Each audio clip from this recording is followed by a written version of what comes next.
여러분, 한국 사람들의 특징이 있습니다. 한국 사람 특징은 질문을 잘 하지 않습니다. 그래서 한국 사회를 가리켜 질문 빈곤 사회라고 부르기도 합니다. 한국의 사회와 문화 구조 속에서 질문은 예의가 없는 것처럼 이렇게 느껴지고요, 또 건의에 도전하는 행위로 또한 여겨집니다. 근데 역사를 우리가 보게 된다면 왜라는 질문으로부터 시작이 되었습니다. 그리고 혁명과 혁신은 모두 왜에서 촉발이 되었습니다. 제가 서두에서부터 왜 질문을 강조하는 이유가 있습니다. 여러분, 이제 도미니카 아까 축구 선교 제가 아까 광고 시간에 말씀을 드렸습니다. 6일 앞으로 다가왔다.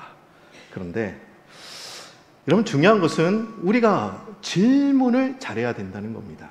질문. 우리가 선교 가기 전에 어떤 질문을 해야 되냐? 선교가 과연 무엇일까? 선교 여행이 과연 무엇일까?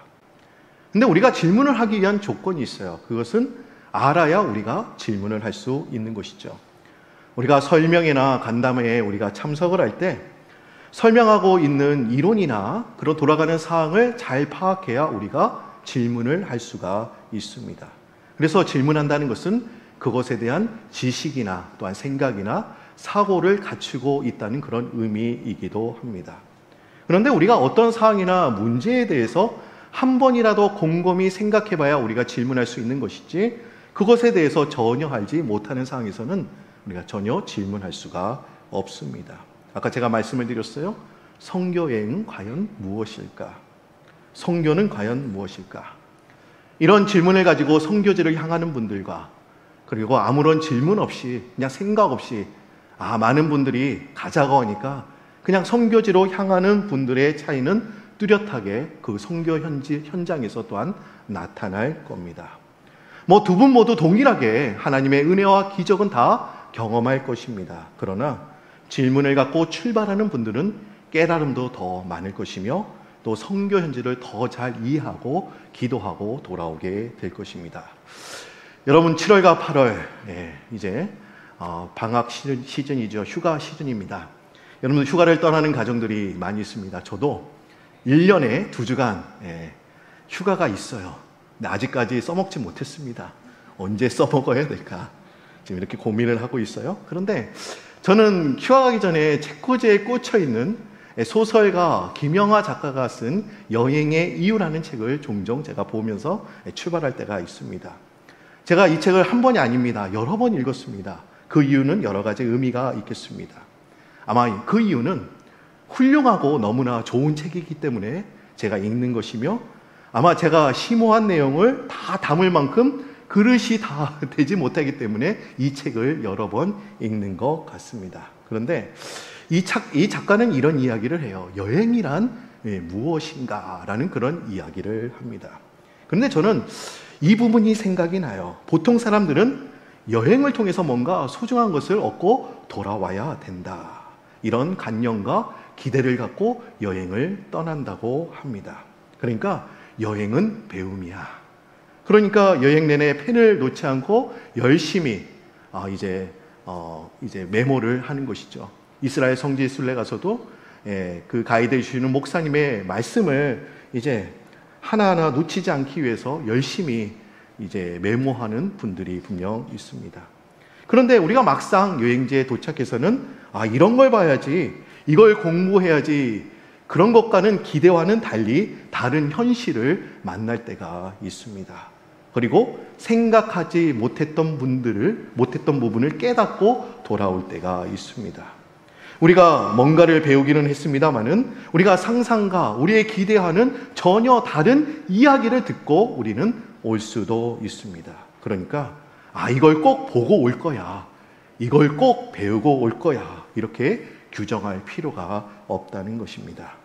우리는 여행을 기대했던 것과는 다른 것을 돌아올 수 있기 때문에 이렇게 정의를 내리고 여행을 한다면 우리가 기대에 못 미쳐도 또 우리가 새로운 것을 발견하고 돌아올 수 있기 때문에 그 여행은 항상 설레고 또한 기대가 되는 것입니다. 여러분, 선교 여행도 마찬가지입니다. 우리가 선교 여행을 가면 하나님은 항상 우리들에게 꼭 알맞는 그런 은혜를 베풀어 주십니다. 그런데 우리가 선교 여행을 하면서 또 기대하면서 우리가 기대한 것과는 다른 것들을 우리가 얻고 돌아올 수는 있습니다. 그러나 우리가 뜻밖의 그런 또 새로운 것을 보고 돌아올 수 있기 때문에 항상 우리가 선교 여행이라는 것은 의미가 있고 또한 은혜가 되는 것이죠. 제가 아까 서두에서 질문에 대해서 제가 말씀을 드렸는데, 그럼 제가 여러분들에게 이런 질문을 한번 드려보도록 하겠습니다. 여러분, 선교가 무엇입니까? 전도가 무엇입니까? 너무 어려운 질문이세요? 예. 저는 제 자신에게 이런 질문을 해봐요. 목회란 무엇인가? 여러 가지로 답을 내릴 수가 있죠. 목회는 기도다. 그럼 목회자는 기도하는 방향으로 목회를 이끌어갑니다. 아니야, 목회는 제자훈련이야. 그러면 이 목회자는요, 성경 공부와 제자훈련, 그리고 훈련에 중점을 두면서 이제 목회를 이끌어갑니다. 근데 선배 목사님들이 이런 이야기를 자주 하셨어요. 이 목회라는 것은 먹회다. 라고 말씀하셨어요. 그래서 제가 전에 여기서는 다행스럽게 개고기를 팔지 않아서 너무나 좋습니다. 근데 항상 성도님들이 초대하시면 개고기를 해놓으세요. 근데 제가 그때 목사 안수 받은 지 얼마 되지 않아서 제가 거의 신병이었거든요. 그러니까 항상 나오면 저보고 다 먹으래요. 개고기를 꾸역꾸역 먹었던 기억이 납니다. 저를 이상하게 생각하지 마십시오.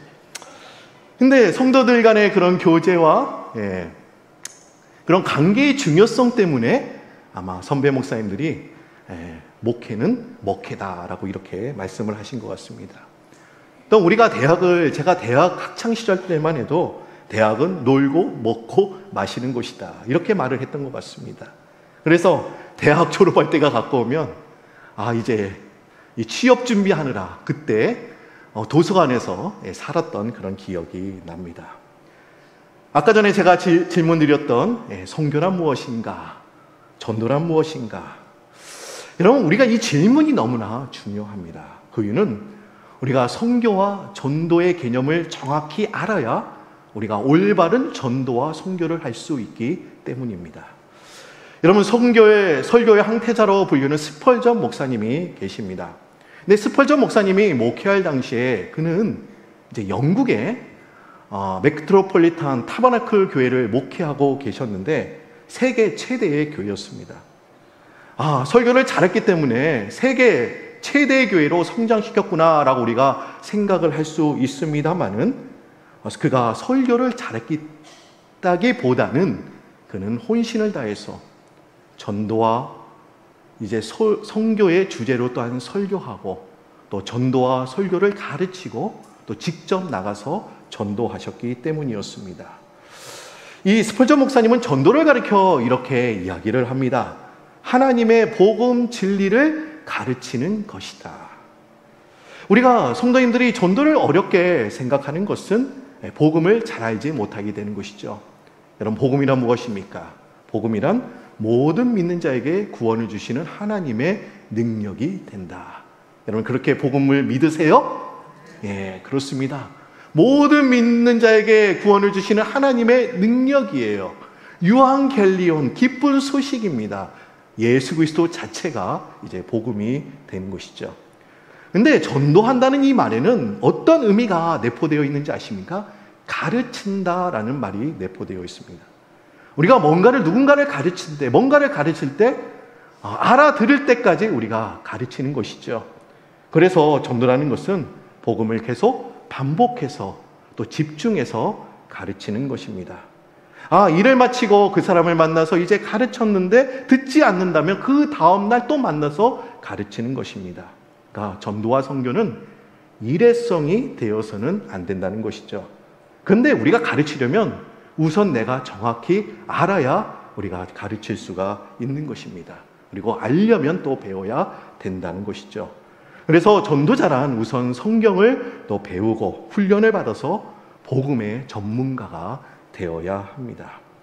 근데 제가 이전에 어떤 분이 전도에 대해서 이렇게 말씀하신 것을 제가 들어본 적이 있습니다. 전도는 과연 무엇인가? 부업이 아니라 본업입니다. 이렇게 말씀을 하시더라고요. 그러니까 이 전도라는 것은 파트타임 잡이 아니라 풀타임 잡이다. 이렇게 말씀을 하세요. 누군가에게 여러분들에게 이렇게 질문할 수가 있죠. 당신 무슨 일을 하세요? 예, 작은 그냥 스토어를 운영하고 있습니다. 학교에서 학생들을 가르치고 있고요. 병원에서 환자들을 이제 치료해주고 있습니다. 이렇게 말씀할 수 있죠. 근데 이렇게 말하면 안 된다는 거예요. 원래 저는 복음 전하는 것이 본업인데 아이들을 훌륭하게 키워내면서 전도 잘 하려고 부업으로 교사 노릇을 하고 있습니다. 저는 원래 복음 전하는 것이 이제 본업인데 사람들을 치료하면서 전도 잘 하려고 부업으로 의사 노릇을 하고 있습니다. 이렇게 대답을 해야 된다는 거예요. 여러분, 뉴스그룹 학생들 지금 밑에서 예배를 드리고 있습니다. 근데 학생은 공부가 부업일까요? 본업일까요? 우린 다 이렇게 생각하죠. 아, 공부가 본업이지. 근데 아니에요.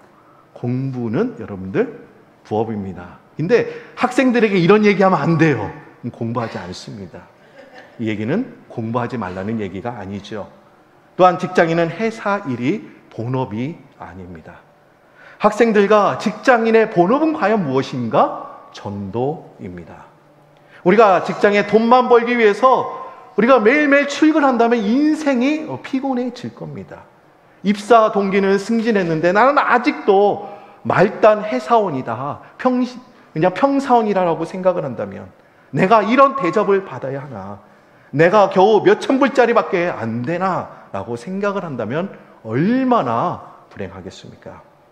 난 직장과 학교에 복음의 스파이로 전도하러 왔는데 월급도 주고 나에게 새로운 그런 공부도 시켜주고 새로운 지식도 주네.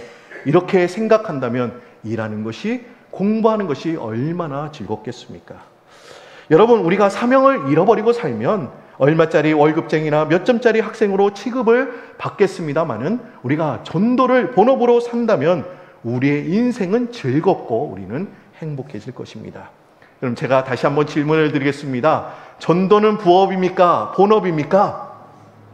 예, 제가 다 봤습니다. 여러분, 이제 전도 훈련이 있을 거고 전도도 나갈 거예요. 예, 여러분들 말씀하시는 분 제가 다 연락을 걸 겁니다. 그런데 전도는 본업인데요. 우리가 전도하기 전에 해야 될 일이 있어요. 어떤 일을 해야 될까요? 우리 고린도전서 4장 3절과 4절 말씀을 한번 보시기를 바랍니다. 한번 이 말씀 한번 우리가 같이 읽으면 좋겠네요. 만일 우리의 복음이 가리었으면 망하는 자들에게 가리어진 것이라. 4절은 여러분들이요.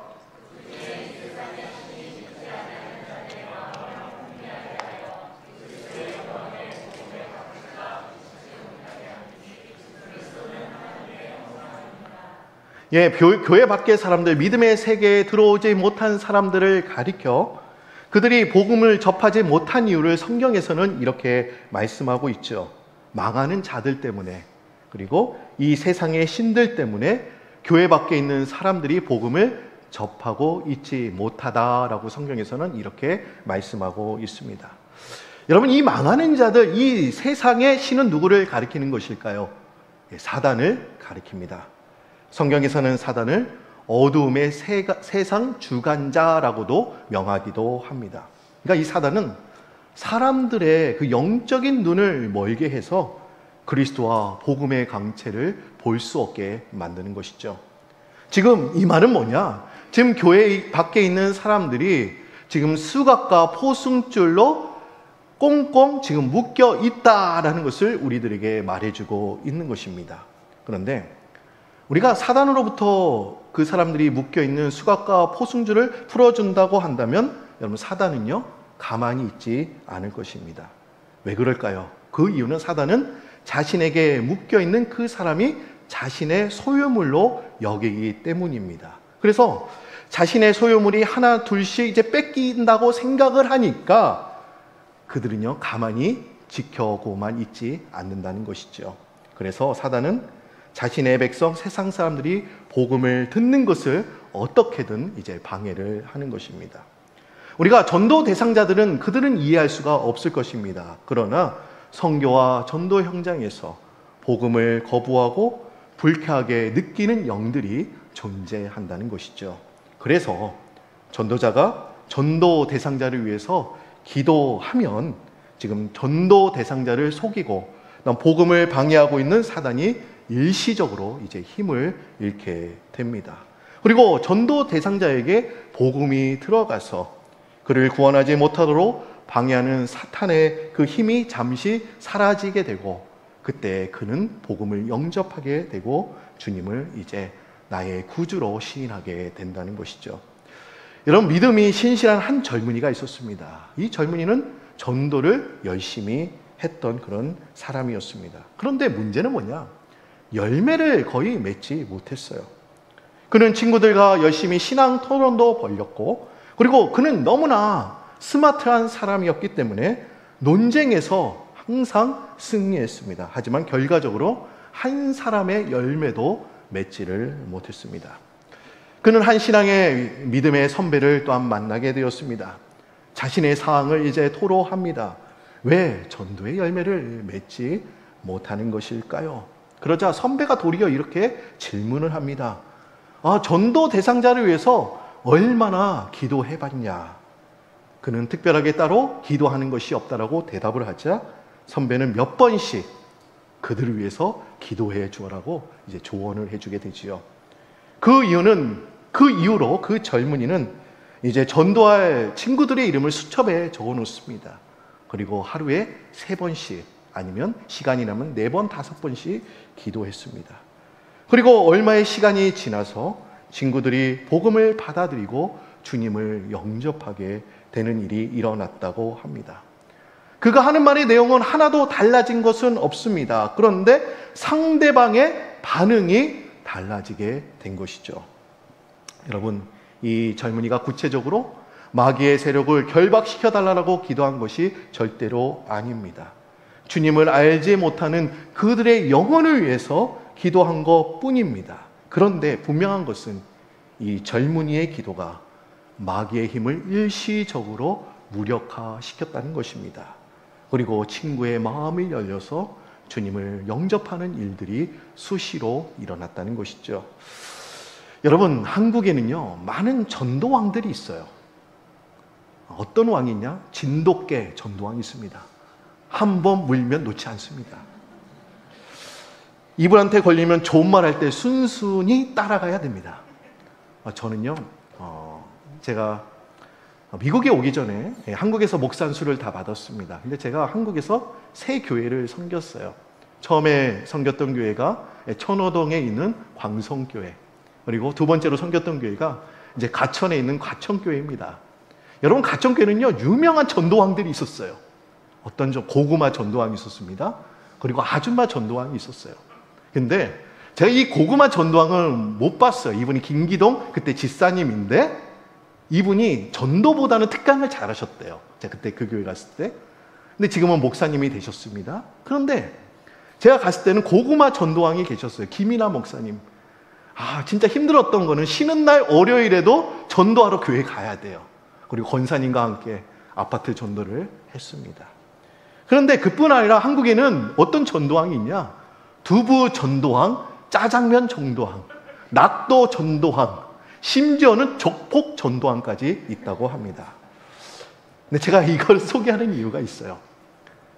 이들만은 특별한 노하우가 있다고 합니다. 그리고 소개해요. 그런데 여러분, 이들이 공통적으로 하는 말이 있어요. 그 말이 뭐냐면 특별한 방법으로 전도하기보다는 기도하면서 전도합니다 라는 말을 공통적으로 하는 것이었습니다. 이들은 특별한 자신만의 전도 방법, 노하우가 있지만 그것을 의지하기보다는 누구를 의지했다는 겁니까? 하나님을 의지했다. 전도 방법이 아주 훌륭하고 특별해도 뛰어나도 기도와 바꿀 수 없다는 것입니다. 여러분, 우리가 선교학과 전도학을 말할 때 쌍두마차 두 분 교수님이 있어요. 노버트 콜먼 목사님과 마이클 그린이라는 교수님이 있습니다. 근데 이 두 분을 빼놓고는 우리가 말할 수가 없어요. 그런데 두 분 중에 마이클 그린 교수님이 이런 이야기를 하셨습니다. 당신이 정말 기도하는 교회를 알고 있다면 그 교회는 틀림없이 전도하는 교회일 것입니다. 그리고 만약 당신이 정말로 전도하는 교회를 알고 있다고 한다면 그 교회는 틀림없이 기도하는 교회일 것입니다. 이 말씀은 무슨 말입니까? 전도하는 교회가 기도하는 교회고, 기도하는 교회가 전도하는 교회다. 여러분, 기도와 전도와 선교는 불가분의 관계임을 우리들에게 말해주고 있는 것이죠. 그런데 이분이 이렇게 이야기를 해요. 전도란 무엇이냐? 기도의 전도와 기도를 설명하면서 기도를 이렇게 얘기하는데, 기도는 전도의 첫 걸음이다 라고 이야기를 하고 있습니다. 제 설교 제목이 이분의 말에서 나온 겁니다. 기도 먼저. 기도는 전도의 첫 걸음이다. 시작이 반입니다라는 그런 속담이 있듯이 기도하면 전도는 이미 반 이상 된 것이나 마찬가지입니다. 그렇기 때문에 기도하는 교회는 전도도 잘하게 되는 것입니다. 우리가 전도를 잘하지 못하는 것은 전도에 대한 두려움도 있는 것도 있지만 기도하지 않아서 그런 것은 아닐까라는 생각을 제가 해보게 되었습니다. 기도하면 여러분, 전도 대상자가 묶여있던 이 수갑과 포승줄이 잠시나마 이제 풀리게 되는 것이죠. 그때 사단은 힘을 잃게 됩니다. 우리가 믿지 않는 가족과 친지들을 위해서 먼저 우리가 기도하기 시작할 때 가정의 복음화는 반 이상 된 줄로 믿습니다. 아직 복음이 다 이루어지지는 않았지만 그 시간이 좀 더딜지라도 우리가 기도할 때 그분들이 주님을 영접하고 구원의 반열에 서게 되는 구원의 놀라운 역사가 일어나게 될 줄로 믿습니다. 그런데 기도가 더 중요하다. 기도 먼저. 그런데 우리가 전도하기 전에 기도를 해야 되는데 어떤 기도를 해야 하냐. 이게 더 중요하죠. 여러분, 기도가 무엇입니까? 하나님의 대화이다. 어떤 주제로 이야기를 나눠야 될까요? 어떤 주제를 가지고 제가 기도 제목을 드립니다. 그런데 주님께서는 우리들에게 어떤 주제로 이야기를 나누자 이렇게 말씀하지 않으세요. 정해진 주제가 없습니다. 그냥 무엇이든지 아버지께 아뢰면 다 되는 것이지요. 그런데 얼마나 아버지와 친밀하냐에 따라서 대화의 내용이 천차만별로 이제 달라질 것입니다. 제가 오늘은 서론이 너무나 길었습니다. 그런데 오늘 본문에서 바울의 기도 제목을 우리가 발견할 수가 있어요. 바울은 이렇게 기도하라라고 요청하고 있습니다. 오늘 본문 말씀 골로새서 4장 3절 말씀을 한번 보시기를 바랍니다. 뭐라고 이야기를 하고 있는가? 지금 본론이 들어갔네요. 그렇다고 제가 길게 한다는 얘기는 아닙니다. 우리 4장 3절 말씀 우리가 한 목소리 있습니다. 시작. 또한 우리를 위하여 기도하되 하나님이 전도할 문을 우리에게 열어주사 그리스도의 비밀을 말하게 하시기를 구하라. 내가 이 일 때문에 매임을 당하였노라. 지금 전도할 문을 열어달라고 기도 부탁을 하고 있습니다. 여러분, 전도할 문이란 과연 무엇을 의미하는 것일까? 지금 바울은 감옥에 갇혀 있으니까 감옥 문이 열려 추록을 하게 되면 그때 전도할 수 있게 되잖아. 그러니까 감옥에서 풀려나도록 기도 부탁을 하는 것이구나. 이렇게 해석을 하는 분들도 있습니다. 이 말도 조금은 일리가 있습니다만은 지금 바울이 골로새 교인들에게 부탁했던 이 기도는 감옥에서 풀려나게 해주십시오라는 그런 기도가 아니었습니다. 아마 바울 자신에게 물어본다고 한다면 나 절대로 그렇게 부탁하지 않았으라고 대답을 할 것입니다. 왜냐하면 바울은 감옥에 수감된 것이 복음 전파에 방해가 되지 않았다. 오히려 복음의 진보가 일어났다라고 말했기 때문이었습니다.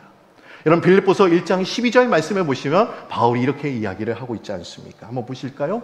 형제들아, 내가 당한 일이 도리어 복음 전파에 진전이 된 줄을 너희가 알기를 원하노라. 내가 지금 감옥에 갇혀 있는 것이 오히려 복음 전파에 진보가 일어났다라고 이야기를 하고 있습니다.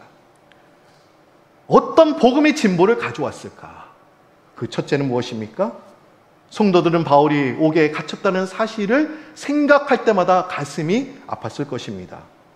성도들은 그 전에 열심히 기도하지 않았습니다. 그러나 바울이 감옥에 갇혔는데 더 열심히 내서 기도하기 시작했고, 그리고 바울은 지금 감옥에 갇혀서 복음을 전할 수 없으니 나라도 이제 나가서 복음을 전해야 되겠구나. 그러니까 바울이 감옥에 갇힘으로 성도들이 바울의 몫을 대신 감당했다고 우리는 말할 수가 있는 것이죠. 그러면서 바울을 위해서 기도하고 전도하기 시작했다는 것입니다. 얼마나 놀라운 진보가 또한 있는 것입니까? 둘째로 어떤 복음의 진보가 있냐? 바울이 지금 감옥에 갇힘으로 지금 자신을 지키고 있는 군인들에게 복음을 전할 수가 있었습니다. 더 나아가서 가이사의 집에 있는 권력과 재력에 있는 막강한 사람들에게까지 접근할 수가 있었습니다. 그들과 접촉하여 이제 왕궁에까지 출입할 수 있었으니, 그리고 그들에게 복음을 전할 수 있었으니 이것이 복음의 진보가 아니고 무엇이겠습니까? 저는 가끔 이런 생각을 해보게 됩니다.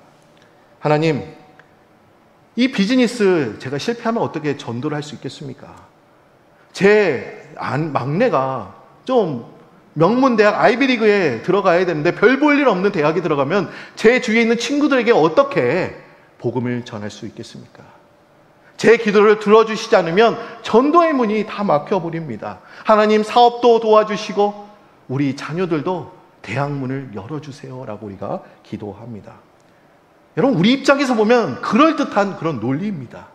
그런데 하나님은 그 응답에 응답하실 수도 있고 응답 안 하실 수도 있습니다. 그 이유는 전능하신 하나님은 어떤 상황이든지 간에 얼마든지 역사하실 수 있는 분이시기 때문입니다. 주님에게는 상황과 환경이 중요치 않습니다.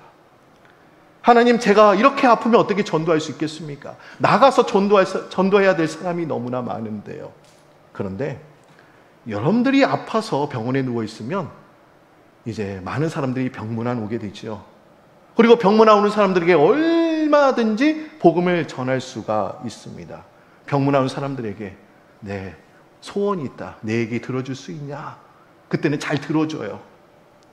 여러분, 나에게 막혀있고 갇혀있는 상황이 복음이 장애물이 되는 것이 절대로 아닙니다. 복음을 전할 수 있는 기회가 된다는 것이죠. 바울의 이 기도는 지금 무엇을 말하고 있습니까? 우리가 어떤 상황과 처지에 있든지 간에 상관없이 복음을 전할 수 있도록 지금 부탁을 하고 있는 것이죠. 여러분, 한국인들이 가장 좋아하는 찬송가 탑3가 있습니다. 1등부터 하면 재미가 없잖아요. 3등이 과연 뭘까요? 내 영혼의 햇빛이니, 이게 3위예요. 2등은 뭘까요? 나 같은 죄인 살리신, 이게 2등이더라고요. 그럼 1등은 뭘까요? 관심 없으세요? 내 영혼이 은총 입어, 이게 1등이더라고요. 근데 저희 아버님이 좋아하시는 18번 애창 찬송가가 있어요.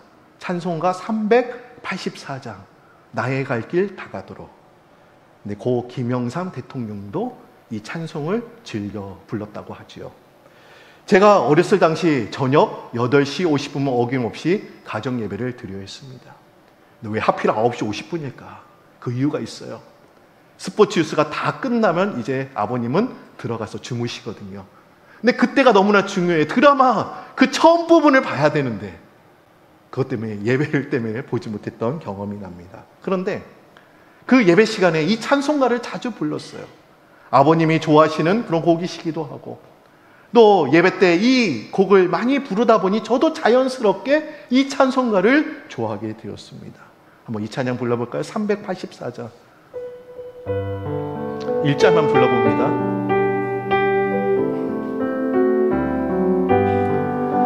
나의 갈 길 다가도록 예수 인도하시니, 내 주 안에 있는 긍휼 어미는 심하리요.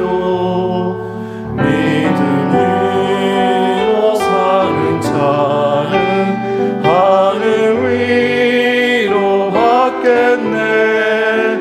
무슨 일을 만나든지 만사 영통하리라. 무슨 일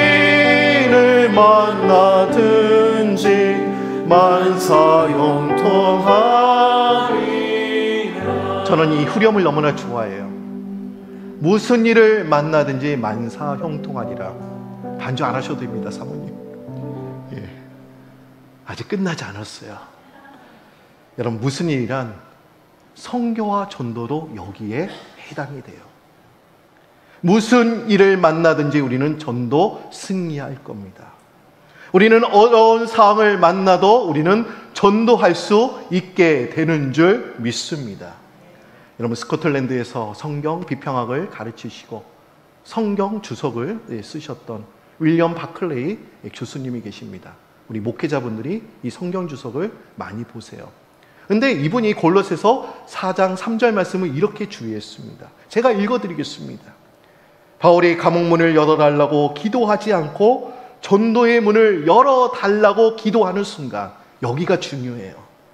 바울이 감옥에 갇힌 것이 아니라 감옥이 바울 속에 갇혀 버렸습니다. 감옥에 갇힌 것처럼 우리를 답답하게 하는, 그리고 우리를 옥죄고 누르는 많은 문제들이 있습니다. 직장의 문제, 자녀의 문제, 그리고 비즈니스의 문제, 건강의 문제, 관계의 문제, 재정의 문제, 결혼의 문제, 이런 문제들이 있습니다. 우리의 삶 가운데는 문제없는 인생은 없습니다. 그리고 보통 사람들은 그 문제에 다 매몰이 됩니다. 그런데 우리가 이런 문제로 답답할 때 우리가 바울처럼 하나님 우리들에게 전도의 문을 열어주셔서 우리가 불리하고 어려운 상황 가운데서도 가정에 많은 문제가 있지만 그래도 복음을 전할 수 있도록 도와주십시오라고 우리가 기도를 한다면, 감옥같이 우리를 괴롭히고 옥죄고 누르고 있던 모든 문제들이 우리 속에 갇히게 된다는 것이죠. 우리가 바울처럼 기도할 때 우리를 괴롭혔던 모든 문제가 우리의 문제 속에 온전히 갇히게 될 줄로 믿습니다. 우리의 믿음 속에 다 갇히게 된다는 것이죠. 여러분, 전도의 문을 열어달라는 이 기도는 어떤 상황을 만나든지 간에 전도할 수 있도록 도와주십시오라는 기도일 뿐만 아니라 모든 문제를 해결하는 능력 있는 기도입니다. 여러분, 우리들 많은 문제가 있지 않습니까? 그 문제만 보지 마십시오. 그 문제 멀리 계시고 그 문제를 해결해 주시는 그 하나님을 볼 수 있기를 주님의 이름으로 축원드립니다. 여러분, 우리가 기도할 때 우리의 괴롭혔던 모든 문제가, 이 문제들이 다 우리의 믿음 속에, 우리의 신앙 속에 다 갇히게 버리게 될 거예요. 그걸 놓고 오늘 이 시간 함께 기도하기를 원합니다.